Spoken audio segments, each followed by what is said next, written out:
the whole essence of this issue with the problem with literacy across the United States is quite challenging.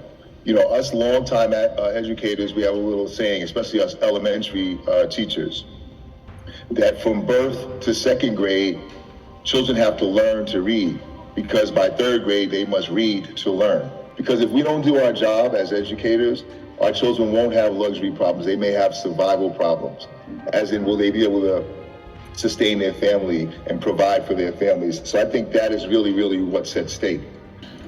Literacy has empowered this Harlem American girl who grew up during the crack era to sit before you as a doctor today.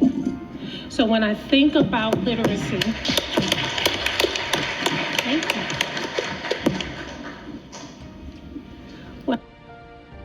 Literacy, it's not going to work. Tier 1 interventions are a must. Consistency is a must. If you want to picture what the science of reading is, it's a big, thick binder full of research that many years and hours and decades have contributed to. Here we cannot intervene our way to good instruction. So we need to go with what works best for most students, and then of course provide the supports for those that need more.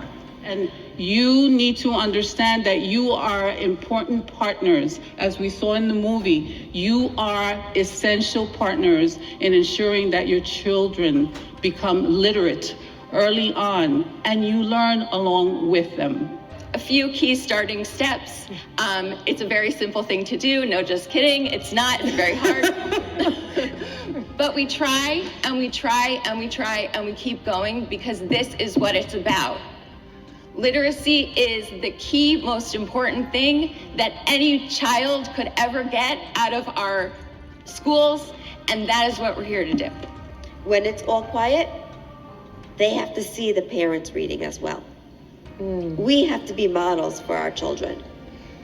The children, in order for them to develop a love for literacy, they have to see mom and dad or whoever's in our house reading as well. If they're not going to see us read, they're not going to have an interest in reading either. The students this idea that education is not painful, or like it's not like this like punishment model. And once that is like sort of like set in, I think then students, and sometimes they do it now, can advocate to have reading materials that they are represented in, for example.